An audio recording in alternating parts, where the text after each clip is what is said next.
Hello, everyone. Welcome to today's webinar with Fairygodboss and Decker Communications. Looks like everyone is logging on, so I will give you all a few moments to log in. While everyone's getting set up, if you don't mind just typing in the chat that you can hear me, so we can make sure that the tech is working and that it's not just me and Mindy talking to each other. Thank you. Thanks, everyone. Great. Well, we will go ahead and get started as everyone is logging in. My name is Mary, and I'm with the Fairygodboss team. For those of you who don't know Fairygodboss, we are the largest career community for women, and we provide a variety of free resources, including virtual events like this one today, job listings, company reviews, content, and a community of women who are all rooting for you and ready to give you their advice and support. A little bit of housekeeping before I turn it over to our guest. We are recording this webinar and we will be emailing it out to everyone who registered afterward. And then also it will live on the Fairygodboss events page for you to access at any time. If you have questions, you can use the Q&A function at the bottom of your screen, or also feel free to use your chat window. You also have the option of asking stuff anonymously as well. And then you all should have received an email this morning, but I'm also going to send this link with this awesome workbook that Mindy and Decker have provided us with. It's a pretty big document, so Mindy will be calling out specific pages that we're focusing on in today's presentation, but it's a really great tool, so I encourage all of you to revisit it even afterward. So without further ado, I am going to turn it over to Mindy, who is with Decker Communications and will be speaking to us today about communication skills and building our executive presence. Outstanding. Thank you, Mary, and good morning, Fairygodboss. We're so excited to be together. We have a full hour. We're just going to jump right in and get started. There is a gentleman named Sidney Harris. He wrote for the Chicago Sun-Times for decades. He was this columnist, and he was full of opinions. I want to start with a quote that he said. Here's what he said. The two words, information and communication, are often used interchangeably, but they signify quite different things. Information is giving out. Communication is getting through. I think that as the listener, the one that's sitting in a meeting or sitting in the presentation, you know the difference. It's the communicator who finds this challenging to know, hey, did I get my message through? Did that land with my listeners, with my audience? Was this really effective? Did I get what I wanted? All of that. And the ability to get your message through is that difference maker between the average communicator and the exceptional. And really what it takes is a mindset and a skill set around this idea. And that's really what we're going to focus on for the next several minutes. So what's on the menu for this next hour? First, we'll talk about how you create this communication experience, and what really counts in communicating anyways. I mean, is it what you say, or is it how you say it? And then we'll take a look at how you motivate your listeners to actually want to do something. And then that last piece we'll put in place is how you can make your message stand out from the pack. So this is where we're heading when we think about women at work and women in leadership. McKinsey, who does research on many topics around the workplace, they also study women at work. And they made a very interesting observation here. What they found is that out of the top 200 performing companies in the US across every industry, there are some common denominators. So what they found is that there are 5 times faster promotion rate of women across the pipeline, 80% more women as managers, 80%.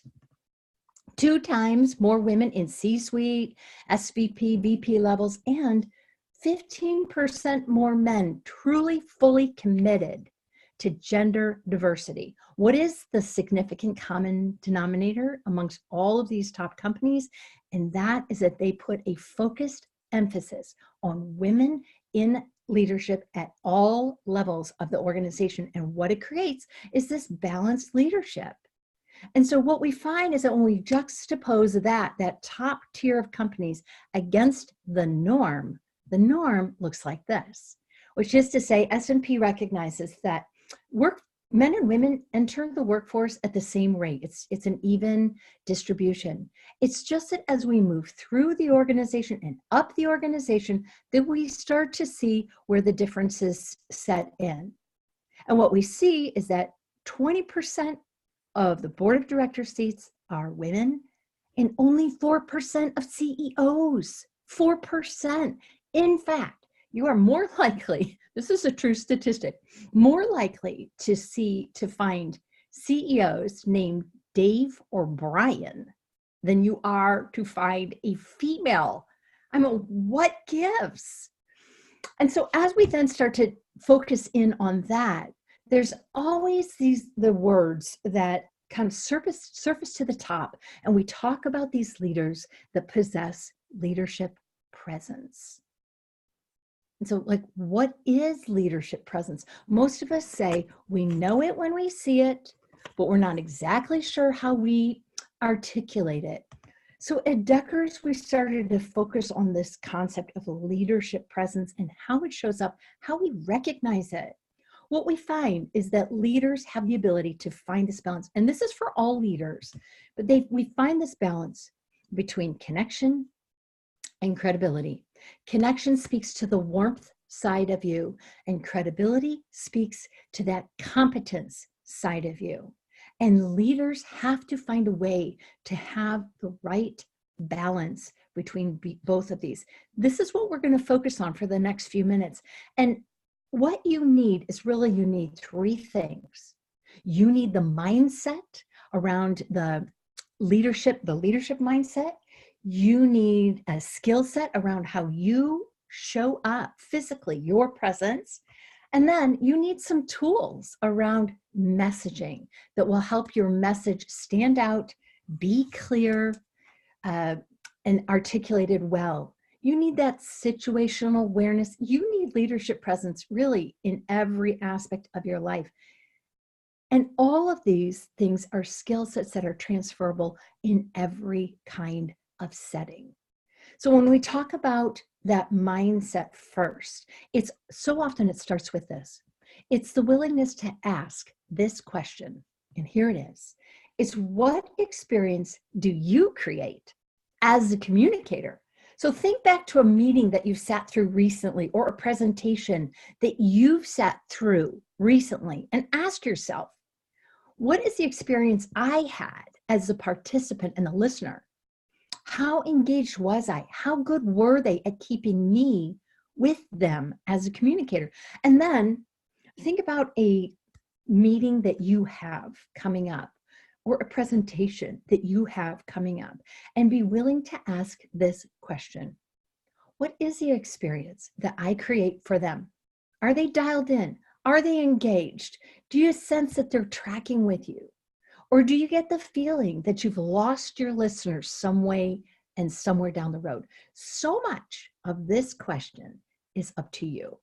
So the framework around this idea that we use at Decker is this. So mapping that experience, because mapping intentional. Think about it like a GPS. You put in your destination on Google Maps, and then that destination determines your course. It determines your direction. We get this. So in a very similar way, we use the communicator's roadmap. Now, by the way, I'm going to pause here. If you have downloaded the handout that we have for you, you can follow along with me. And I'm right now on page 4 in that handout. Or just make a note if you're taking notes as we go that we're on page 4 in the handout. And then you can circle back to that handout later. You're going to find that there's resources in this handout that are helpful to you that we offer just as an extra resource that I don't speak to all of it. When we're talking about the communicator's roadmap, that's where we are. You will see that there are 2 axes. The horizontal axis reflects your content, And the further to the right you're shifting, this moves your messaging into what your audience feels like you get them. You're delivering what they need, nothing more, nothing less, and that you have interest in mind as you're speaking. That vertical axis reflects your connection. And this includes things like your likability, your believability, your credibility. All of these are essential for that audience extending that sense of trust in you as a communicator. That is exactly what you want. And all of these attributes just extend that sense of connection with you when you're the communicator. And you can see here that these axes create 4 quadrants. So just a couple of quick points on this. First of all of these are appropriate in the business context, given time and place, even entertain, which when we get into our heads, we think, oh no, but you know that there are times where you hope there is something about this meeting or day that's got a lighter value to it. That you're in a big kickoff, and you hope if you're in all-day meetings, there's something about this that's very engaging and maybe even entertaining.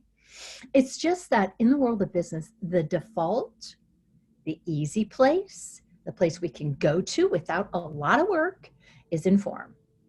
And direct, as we move into more of those managerial kinds of conversations, we're moving into the direct quadrant. Both of those are on that lower end of connecting with you as a communicator. They're all appropriate. There's a time and a place for all of them. Just know this, that if you want to move your listener in your direction, if you want to inspire change, if you want them to buy off because they want to, you and I have to take what we do in that comfort zone and shift it towards inspire. And what you need to do that is simply some awareness and some tools. And I'm going to give you both as we walk through this. Okay, so here's the question as we move through this. What counts the most in communicating? Take a look at the numbers here. Verbal is your content. Vocal is your voice. Visual is what we see of you. Now, this study that was done really relates specifically to you when you are in person or face-to-face in some way. So maybe even on a webinar like this. It's not your PowerPoint deck. It's not a conference call. There's a different set of measurements for that, but this is an in-person. So right now, take a look at this. Jot down, if you're in your handout, I'm on page 5. If you're not, have a notepad at hand and then answer this question. How would you weight these? And then let's take a look at how it pans out. I'm going to pause for about 5 seconds.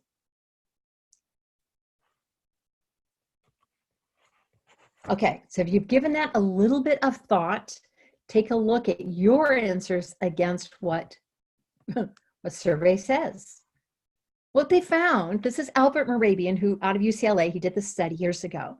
What they found is that 93% of what matters most in a communication experience is how you're saying the message. It's how you deliver it. And if you think about this in a personal kind of application, let's say you get together with a friend. You haven't seen this friend in a while and you say, hey, how are you? And they say, great. Well, you know exactly how they are. It didn't even matter that they said the right words. You understand by the way they said it what they mean. We get this in a personal application.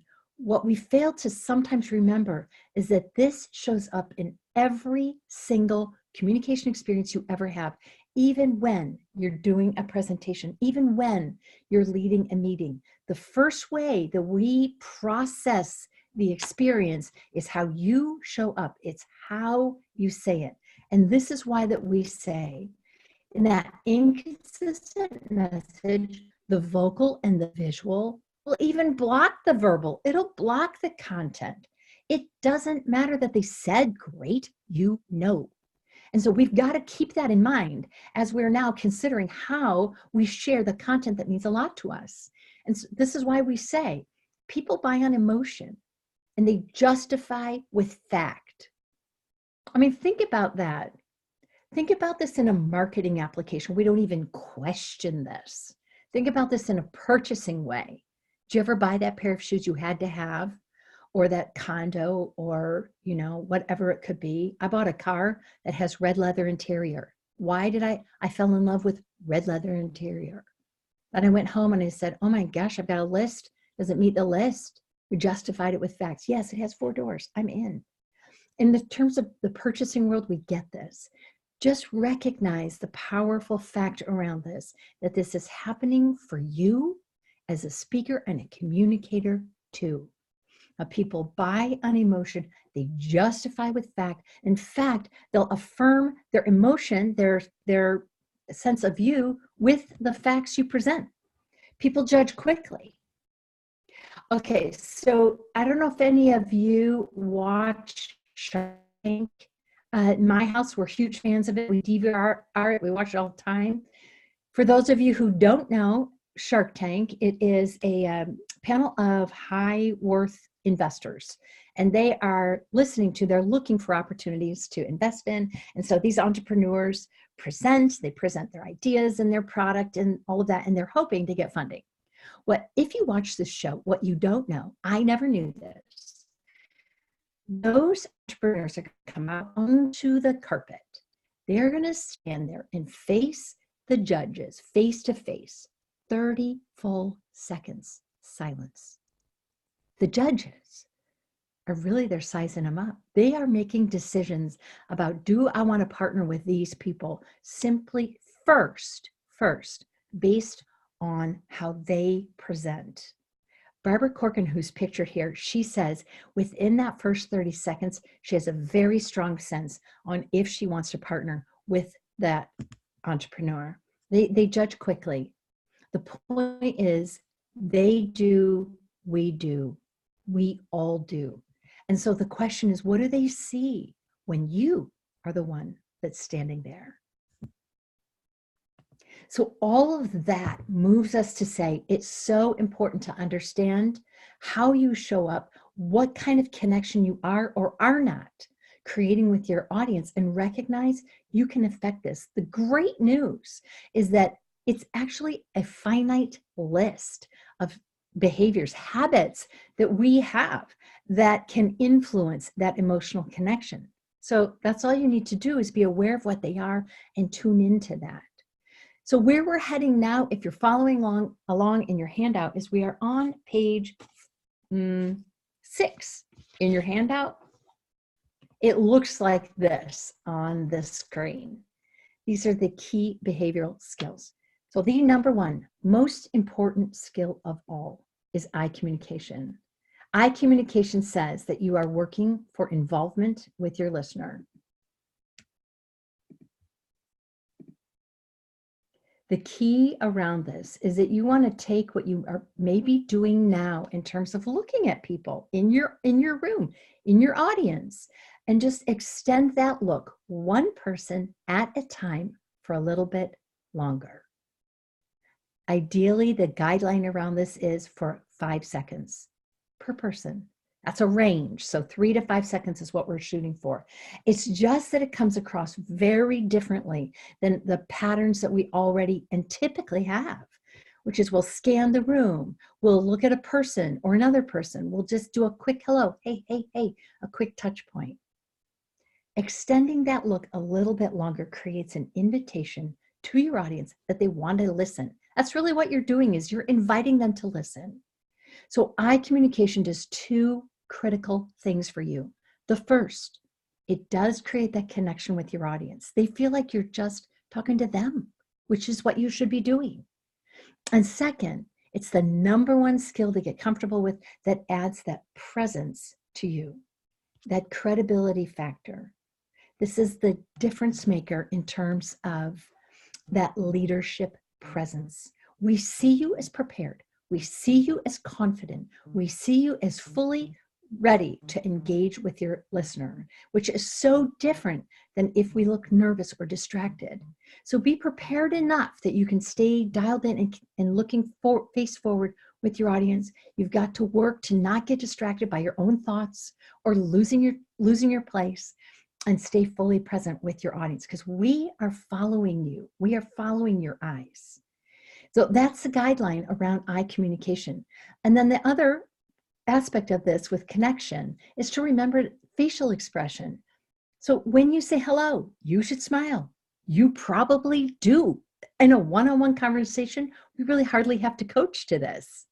It's just that when we get into that presenter version of me, we sometimes forget all of this is still needs to be in place. So facial expression, you have a light expression, you smile when you say hello or when you have good news.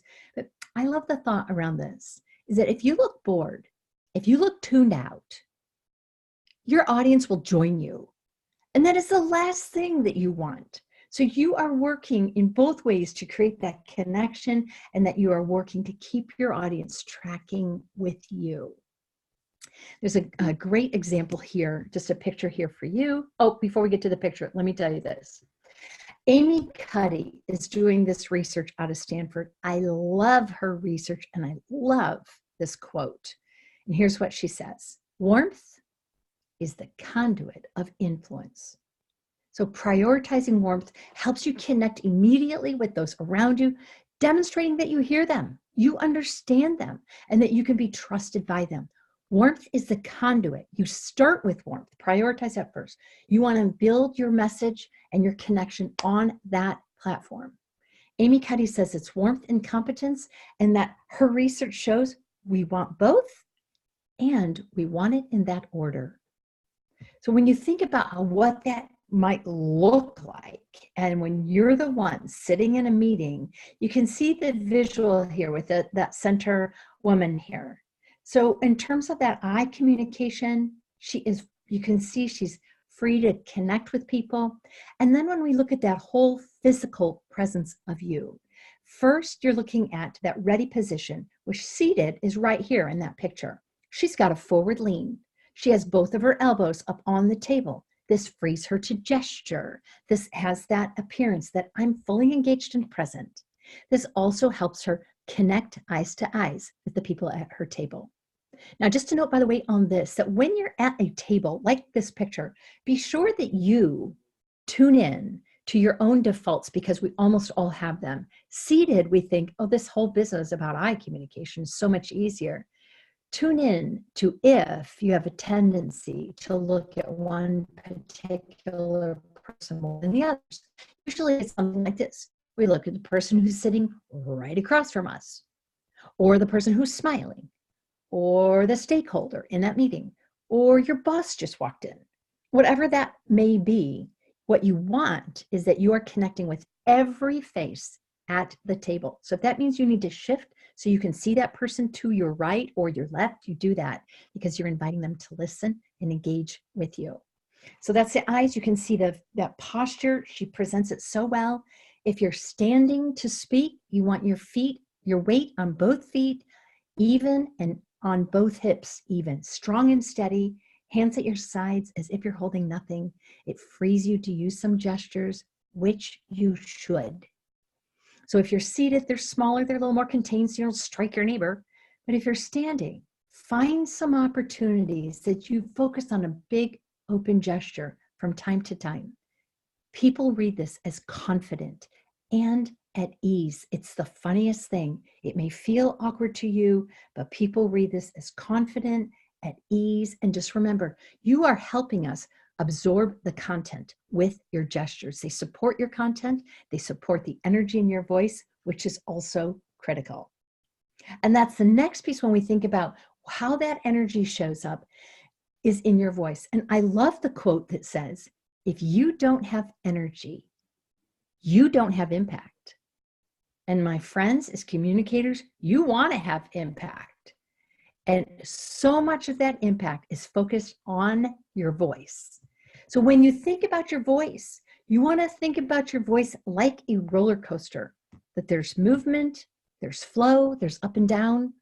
If you go flat in terms of even that range of your voice, in terms of volume, pitch, or pace, if it's ever too constant, the brain begins to filter that out. So you want to think variety to continue to keep us listening. And listen, remember, your voice is supporting your content. You want to make listening as easy as possible on your listener. That's my takeaway on this. So let your voice be fully engaged. If you rush, you'll sound nervous and we'll miss your content. And again, if you get flat, we are going to tune you out. And so pay attention then to also the tone and the pitch of your voice, because like it or not, our audiences, our listeners are making judgments based on that. So let me give you an example of that. Let's say that you are the hiring manager, and you're down to the wire. You have one person remaining, and you're making your decision really just based on this last phone call. All factors are the same. You're deciding between two candidates. Here's the first one. She says this: I believe I'm a great fit for this job because I have industry experience, a strong client background, and a graduate degree. And then there's your next call, and she says this: I believe I'm a great fit for this job because I have industry experience, a strong client background, and a graduate degree. So if it's up to you, all factors being equal, which one are you going to choose for that role? Who gets the job? Remember, tuck that away, that people are judging you even on the tone, the strength, the pitch in your voice. They're making some determinations about you and how qualified you are. And you can affect this. You can control this. What it means is that you need to tune in to what you need to focus on. And then the last piece we put into place, and if you're still with me on your notes, I'm at the very bottom of page 6, and this is the skill around pausing. So from my perspective, pausing is the killer skill for adding credibility to your message, because people see you as composed and in control. And it helps you in the moment. Because so often if we get flustered, we lose our place, or we have some funny patterns in our speech, that begins to get in the way of us processing. Pausing helps you through all of that. And it also helps you eliminate these beauties. So if you're with me, take a look on the screen. Do you know these? Do you have any? Most of us do. Now, if you say or once or twice or here or there in a message, your audience is not really tuning into that. The problem is when these become what I will call that flagrant foul. They're everywhere. They're littering your sentences. In fact, so often they end up replacing that punctuation. You get tripped up on them. Your audience gets tripped up on them. These shred your credibility. That's the truth. So when we think about those, ask yourself, what's getting in the way of your credibility?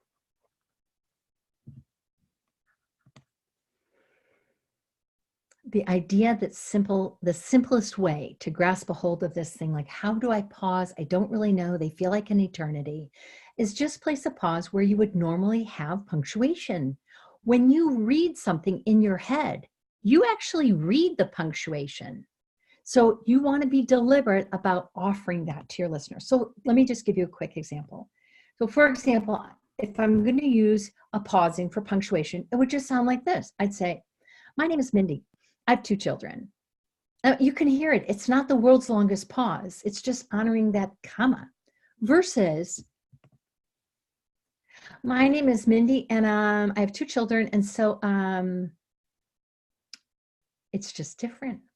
The pause will make you sound more credible. It offers weight to your content. So I love this. Fall in love with the pause. Practice the pause. Harvard Business Review did a study on this, and what they found is that the average length of a pause was 0.6 of 1 second, so roughly half a second. A long pause was considered 1 second.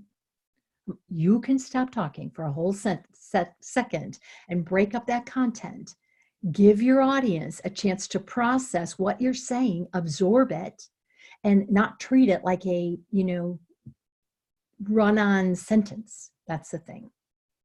The other thing, when you're thinking about your credibility in your speech, tune into these words, these phrases we so often say. You know, it's that whole thing, I just wanted to ask, oh, I'm sorry, but could I?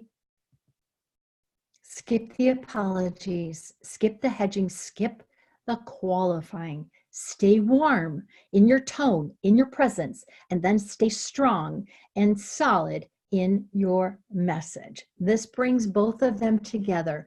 Don't undermine yourself with those apology qualifying statements. You are a leader. Step into that. Don't dismiss yourself. That's the key. Okay, your role then is pick one of these areas to focus on. So I'm going to pause for just a couple of seconds, give you a chance to think this through. Your job right now is to write it down. What's the one area you want to focus on? And then set yourself a deadline and a partner. Think about who you could ask to give you feedback. Sometime, let's just say in this week, let's say by Saturday, a peer, your boss, a personal relationship. You can tell them, I'm going to really focus on this one thing, and then ask them for feedback. Now, one other note on this while you're looking at it, page 7 in the handout, or read it later, is this. It's a deeper dive on all of these behaviors that I briefly introduced you to. It'll give you some awareness around how it typically shows up, the shift you want to make to have that better presence about you, and really how you can coach other people with this. So page 7 and 8, extra resource, it's gold. Hold on to that, reference back to that later. And then before we move on, this is a good opportunity. If you have any questions on anything I've covered so far, jot it down or send Mary a note on chat, and we'll hold these and we'll come back to them closer to the end. But now's a good time, while you have this on your mind, jot down anything you're thinking of.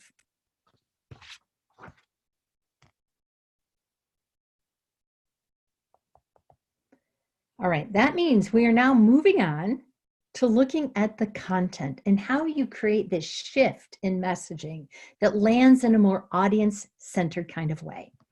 And this is where, if you've done your pre-work and maybe you got that email from us, the assignment in that email was to think of some content that you want to work with. If you didn't do that, you didn't read it, I get that. That means that right now you want to think fast on your feet and think about a subject that you want to build out just a little bit. So think about a topic, and this is a kind of topic where you want an outcome.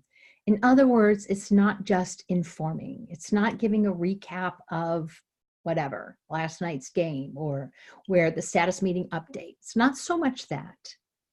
It's where you want to influence your listener to do something. So you're thinking about a subject. Maybe there's something in your own workplace that you've got that idea. You think, if only people would do this my way, the process would be so much better here. So you're thinking about that. Think about what is that outcome you want. And then also you're thinking about who you would build this message for. Who would your audience be? It could be an internal audience, external audience. This is up to you.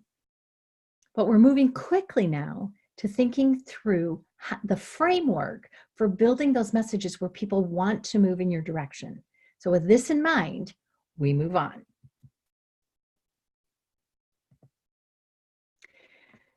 I'm going to introduce you to the Decker Grid. The Decker Grid in full form is a 4-step process. It's really a very simple process. And in the handout, you'll see that will walk you through all 4 steps. Today, in these few minutes, we're going to focus on step 1, because step 1 builds your introduction and conclusion of every message. Step 1 is where there is influence and direction built into your messaging. So you can take whatever traditional business messaging and method you're used to using, and you can use the cornerstones with it in conjunction. This makes a great fit. So for example, if you're used to using that method where you deliver the problem statement, maybe the accelerators and the solution, great, that's your main body. And then your introduction and conclusion is here in the cornerstones. So you'll find the cornerstones in your handout on page 11. So join me there. And if you don't have your handout, what you want to do right now is grab a notepad and jot out this visual as you see it right here, because you can see it's creating this version of a cornerstone. And I have it right here in my notes. If you can see it, this is page 11. This is what it looks like right here. In the cornerstones, you can see that there are 4 elements. There's the point of view. This is your lead idea. I'll circle back to this in just a moment, but it is your one guiding idea. And then there's the action steps. That's what you want your listeners to do. And then the last piece is the benefits. The orange arrows that you see on the screen simply indicate the order of thought process. It doesn't necessarily say this step equals this benefit. It's the order to think. And on page 11, you'll see that it may be even a little bit clearer for you. And then that last element is the listeners. The thing is that so often that is the last element that we consider when we're building out a message. And ideally, the shift is that it's the first place to begin. It is the most essential place to begin your messaging, which is to think, who am I talking to? What do they care about? What are their issues right now? How are they listening? What's the lens that they're listening through? So if you think about it, you've got a topic in mind. And if you had the opportunity to present that topic to senior leadership in your organization, what they need to do and why they should will be very different than perhaps the people who are now going to implement your idea. So that means, and we get this, it's not rocket science, but what that means is that we have to begin with a serious focus on your listeners. So on page 12 in your notes, and then on the screen here, there is a list of questions. You want to walk through these questions right now. So again, have that notepad out, and you're going to begin to answer these questions. Just quick, think through, think fast on this. Ideally, what you're identifying is who are they? What do they care about? How are they listening to you? What is the needs that they have? Are they leadership? What's their focus? Your management, what's their focus? What's driving them? So I'm going to pause here and give you just a few seconds. Give this some quick, serious thought and be honest with yourself about how they're going to listen to your content.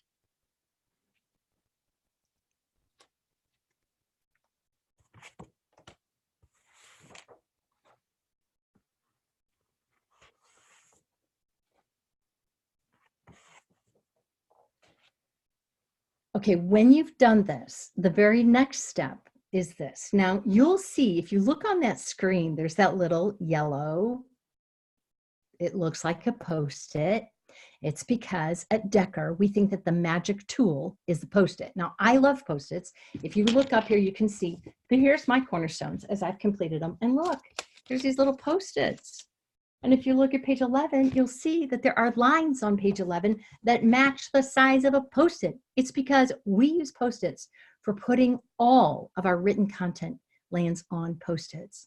Once you try this idea, you're going to love it because Post-its allow you to be very flexible with arranging your content. You can move these ideas around. You'll also find that Post-its help you organize quickly and edit better. So try Post-its. For now, when you see Post-its on my screen, well, it looks like a Post-it, that's why. Now you've thought about your listener and you're thinking, you're going to boil all that content down into just a couple key ideas and attributes about your listener you want to keep top of mind.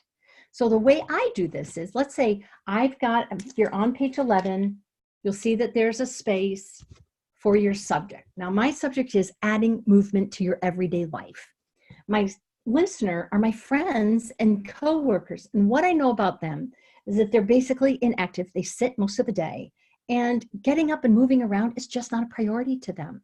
They have others, that's not this. So I'm going to keep this top of mind with a Post-it right in the heart of everything I'm building. That's why it's there in the middle. Once you've done this, now it's time to move into your content. And the point with this, and this is the essential piece to your messaging, which is to find the lead of your story. The lead of your story is the one guiding idea. It's the headline that says, in a way that considers how your listeners are listening to you. And it's the headline when they hear you, they say, tell me more. So a couple of ideas to guide you to a really good point of view. As I said, it's the big idea, the one guiding idea. It must build agreement with your listener. It's got to reflect what matters to them. That's why your point of view is never your action step, your ask, your recommendation. Don't start there. You may have resistance to that idea before they've even heard you out. What you want to do is start with the idea that's driving that. And essentially, there should be agreement around that idea. So often it's the why that's driving your ask. It's a very simple idea. As you write it out, if you find you've got a few commas in that line, you have a few too many. There should only be 1 comma or less, because it's a very simple, high-level idea, but it gets to the heart of the matter. And it answers the so what. So your listener would go, if they hear it and they go, yeah, so what? Then you haven't quite got there. And so what often happens when we list the agenda or our intended outcomes. Today, we're going to talk about water bottles. That's a so what kind of statement. There's no direction. There's no influence. This is the moment direction and influence shows up. What this also means is that eliminate business jargon in this point of view statement. It's a simple idea. This is not about you. It's not your opinions. It's not announcing your talk. It's not the problem statement. It's better than all of that. Now, my point of view for my talk on adding movement to my friends is going to be this. It's important to preserve flexibility as you age. I mean, I want them to think long-term, big picture here. I want them to grasp a hold of that idea. That's the big idea. And then as you're creating yours, a couple of starters. Sentence starters. Now, these are optional, but these will both give weight and direction to your message, and they will replace the I think thing. The I think only creates doubt that we sense you doubt your idea. So instead, you could say it's critical or it's important that you or we, no I think, no I hope, or you or we have the opportunity to, then attach that to the front end of your big idea. This creates weight and direction. It's optional, but it's so much better than that I think language, which simply doubts you. Now, let me give you an example while you're working on yours. You're working on it right now. Okay, here's how a typical way we set up things. It's a turn, and it looks something like this. We say, hey, we've looked at the client experience and how we approach it. We need to talk about it today. And the client experience is something a lot of people are concerned about. I mean, our approach has been short-sighted. We haven't thought about how they feel when we give them that information. We haven't thought about what it's like to be in their shoes. And therefore, we have been short-sighted in how we approach their needs. I mean, if you start a meeting like this, you're with senior leadership, you're getting a lot of resistance and defensiveness at the word one. It's negative. We haven't, our approach has been short-sighted. A lot of this pretty negative. It's long-winded. There's no clear defining thing. And creating that clear defining message is the very first place this starts in terms of creating those messaging that we see you as a leader. So the flip side of this, the alternate could be this. We must ensure that our first step with expectations. Now, there's no reference to here to what we haven't been doing, or none of that. It's positive. It's clear. It's short. It's strong. This is the kind of statement, your point of view, how it needs to land. Okay, so now while you're writing out your point of view, you'll take just another minute on this. You're going to test that point of view with these two questions. It's the one thing you want your listener to remember. It's your guiding idea. And two, does it build agreement with your listener? I'm going to pause. You're putting some pen to paper. You're giving some thought to your point of view.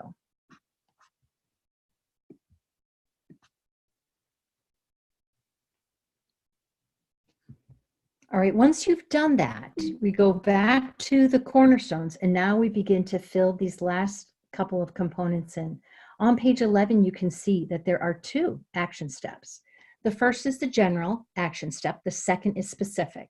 Here's the difference. The general action step is what you want your listener to do right now while they listen to you. So this is still very inclusive language. It's not your big ask. What you're wanting them to do is simply still consider your big idea.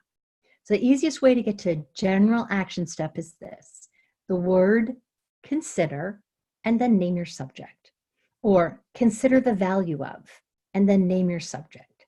Or be open to, name your subject. So it's just those invitational words around how you want them to be thinking. So my point of view, it's important to preserve flexibility as you age. Consider adding movement to your everyday life. That's it. We're only asking them to think about it. The specific action step is very specific. And this is where you are defining their next step. What is the next thing they need to do when they leave your meeting or presentation? Define it and deadline it. When you create a deadline, you create a sense of urgency and closure. So your deadline, your specific action step would say, start today, take the stairs, not the elevator, or start today and just go for one 30-minute walk tonight. It's very clear, there's a deadline attached. When you've done that, then we move into identifying the benefits. Now, this is the thing. Benefits need to be very personal. It's about your listener. It's not global. It's not what they ought to feel. It's how they really feel. Do they care about sales? Do they care about revenue? Do they care about their commissions? Do they care about employee retention? Do they care about a promotion? Do they care about any of that works? So for mine, my benefit is that you're going to be more mentally clear, and you're going to have more energy starting tonight. So I'm just identifying very specific benefits that I think these really matter to my listener. So right now, you're thinking quick on your feet or your seat. Think about two benefits. One will be for the introduction and one will be for the close. If you have a whole list of benefits, you can include those in the main body. If you're speaking to a listening group that has you're more than one kind of listener, for example, if you've got marketing and sales in your meeting, they actually have two very different viewpoints, and what they each may need to do could be different. So your action step at the end can be specific to each kind of listener, and same with the benefits. They can be specific to each kind of listener, but make them specific. Now, what you see here on this next slide is what the main body would look like. We're not addressing this today. The main body is probably the content that you already know. Think about it in terms of offering 3 key points, not more, could be less. More than 3, we start to tune you out. And then the way the grid would look when it's completely put together is like this. You've got the main body in the middle. These cornerstones you're creating are the sandwich bread. They're the open and the close. All right, your role right now, think about these cornerstones and use them to make your next message focused and audience-centered. So take that content, keep that in mind. There's one more piece we need to put in place in the last couple minutes here, and that is this. So jot down any questions you have as we go on. We have to find a way to tap into that emotional response for your listener, because logic makes them think, but it is emotion that makes them act. And I said to you that to shift towards from inform to inspire, you need the tools around that. The tools are called SHARPS. Now, if you have your handout, you'll find the SHARPS a list. It's just an acronym for a list of things you can work from. It's on page 16 in your notes. So SHARPS reflects any of these. Your job as a communicator is to decide which one of these would work with your audience and then with your message. The role of the SHARPS is twofold. First, it draws us in. There's an emotional response to to that SHARP. It gets us curious. And second, it has to work tandem, hand in hand with your point of view. They work together. And I'm telling you, a well-done SHARP and a clear point of view sets the stage for everything you're going to say. It becomes more than an afterthought. It becomes the essential piece of your messaging. And SHARPS is the game changer for everyday communication. It's awesome. They're beautiful in your business messaging. It's just that so often we're not used to thinking in this creative kind of way, and it does take getting used and comfortable to it. So when I think about stories, I love the quote that says, "I will remember your story long after I forget your facts." If you can create a story, there's a visual in there for your listeners. We begin to picture what you're saying. If we picture it, we'll remember it. Humor, where it can show up, it's the international language of humans. We all appreciate it. Analogies is a reference to something else that your audience can identify with, and it will make your point memorable. Analogies are gold. References, quotes, statistics, data points, these work. They can draw us in, create a compare and contrast as a place to begin, walk us to your point of view. Pictures and visuals work as well. So I'm going to give you two quick examples of these. Analogies, story kind of thing. In 1904, the city of Baltimore burned to the ground, and it didn't need to happen. They had all of the resources that they needed to fight the fire. They had called in support from surrounding counties. And as they got there with trucks and manpower and equipment and tools and hoses, what they discovered is what they lacked. What they lacked was uniform measurements on all of the nozzles. And as a result, they did not have a way to attach all of the nozzles to all of the hydrants that already existed. And without that uniform measurement, their city burned to the ground. Like that. That's where we are as an organization. That's why it's critical that we adopt standard measurements across all of our platforms. That's the point of view. Sometimes you need a little bit of language in there, like that's why, or that's like, that's where we are. A little bit of linking language that brings the two together. But you can see the two together, one supports the other. That's the idea. And then there's this, pictures and visuals. You could start a meeting or presentation with a big visual on your screen and a quote.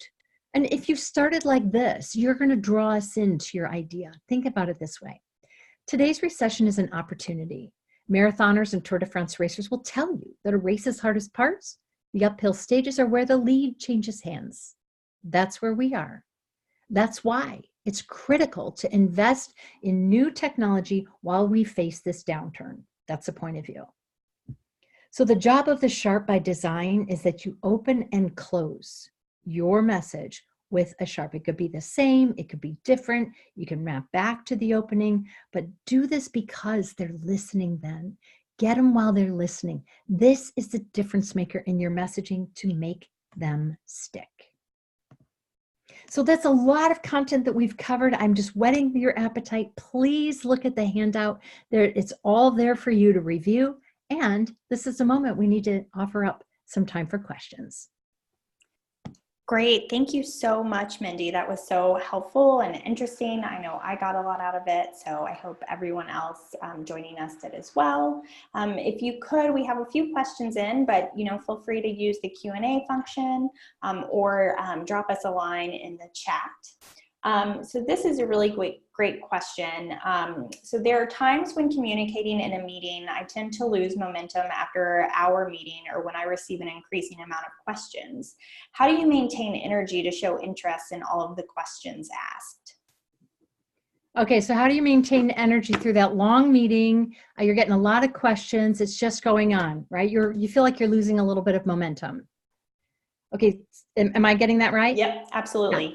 Okay, so just remember the power of change. I'm telling you, if you're used to a meeting where you typically sit down, I mean, frankly, most of us do, but if you find a place to stand up every now and again, you'll get more energy back. So in terms of the behaviors, this is a very simple, it sounds simplistic, it's just that it works. And so take simple and work with it.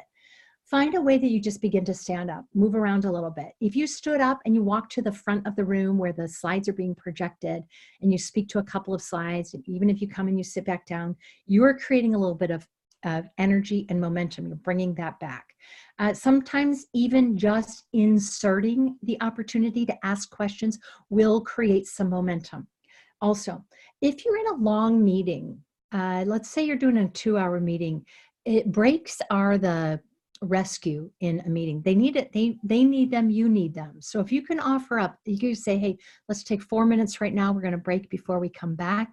Hold it to an exact number. Use breaks for long meetings. Yeah. Great, thank you. So you talked earlier about people's tone, and I think women especially have to deal with vocal fry or even the upswing when you end everything like you're asking a question. What are some tips or exercises you recommend to overcome that? Because a lot of people do it and they don't even realize that they're doing it. Yep, so true. Okay, couple tips on this. The first one is tune in to what you are doing. So you may need some feedback on this, or record yourself, listen to your voicemail and see if you detect any of this. The truth is it's easier to hear it in other people than it is to hear it in ourselves. So ask for some feedback. Then let's say, yeah, darn, there's these times I do that I don't even mean to. Okay. Number one, more air in your lungs, more air, more volume will help you get over vocal fry. Vocal fry, that thing down here that happens, that usually happens when we relax our voice and we lose a little bit of wind and energy in our voice. It kind of sounds like that. So push some energy, push some volume. I hear this all the time on people who are working to push out of that fry. So much of it gets conquered by more volume, more energy in your voice. That's more air. Second, practice. So here's how I have people practice this. If you were to find a blog you love to read or some news piece, read it out loud. Normally, when you read it, the last 2 words of that sentence either end straight out or they end with the emphasis on them. That's how you want it to do. So you've got to begin to hear yourself end strong or end with the last 2 or 3 words, emphasis right there. That's the kind of thing that will help you stop doing this. It's a little bit soft and unsure. You want to end strong. Mentally, that's how you're thinking about it. Practice this with something you read. Practice out loud. Great. Practice makes perfect. And I love that suggestion about listening to voicemail or recording yourself. You can really learn a lot by watching that, even though I know most of us probably don't like the sounds of our own voices. You hate it. Okay, so we have time for one more question. This is a great one to end on. How do you maintain your authentic communication style while connecting with your audience? How do you acknowledge your audience implicit bias while getting your message across? It's almost 2 questions in there. Yes. So, how do we maintain our authentic communication style while, what was the rest of that? While acknowledging your audience's implicit bias while getting your message across. I'm not really sure how to interpret that part about while acknowledging their implicit bias. So if you got any other ideas about that part, Mary? Yeah, whoever asked this, feel free to chime in so we can have some clarity. I would assume that it means any situation you're going into, people will have some type of bias, whether they acknowledge it or not. So how can you try and overcome any stereotypes people may think of you because of that? Yeah. I mean, this one is really tricky. When you get down to it, this is the heart of it all because you are wanting to remain authentic. We're never going to try and push you to some prepackaged version, some version that's truly not you. And so, yeah, you do want to stay authentic to you, but you also want to be that best version of you, that polished version of you. And so it's a bit of bringing the two together. I mean, I've had people who say, yeah, I'm pushing back on one thing or another and say, that's not me. I don't really, I'm quiet. I just don't really want to do that. It's not me. But if you can get out of your head in terms of, that's not me, and ask yourself this question, what is in service to my listeners? What do they need from me? While maintaining you, who you are. That means if you're a smiler, we're not saying don't smile, but we are just saying make sure that you're bringing the two together, your authentic self and your best self, which usually has more polish, more presence attached to it. In terms of that implicit bias, I mean, it's pretty hard. You sit in a room and that bias is going to run the gamut. Some people, I had a guy say to me, hey, that thing you do where you smile, I don't really like that. Well, you know what? All I could say is, hey, all I'm going to tell you is that that is part of who I am. That is my personality. You still want to be credible and hold true to you. How you get to that is the hard part. You get to that with some real clear, focused work on this and get some feedback. Talk to a peer, talk to your manager about how you're showing up. A lot of times they can see. A lot of times they can see you may be doing things that's undermining yourself that you don't want to do. So there's a longer answer to that. It involves 2 days. And thank you so much, Mindy. That was so helpful and informative and a great takeaway in that you really have to think about this. You really have to practice and also always ask for feedback from colleagues, friends, etc. Again, thank you all so much for joining us today. We will be sending out a recording of the webinar so you can revisit it at any time, along with the handout. You can also revisit it on the Fairygodboss events page, and we will be sharing how you can stay in touch, not with just Fairygodboss, but also Mindy and Decker Communications. So thank you everyone again. Thank you, Mindy. Thank you. Great. Have a great afternoon. Bye. Bye-bye.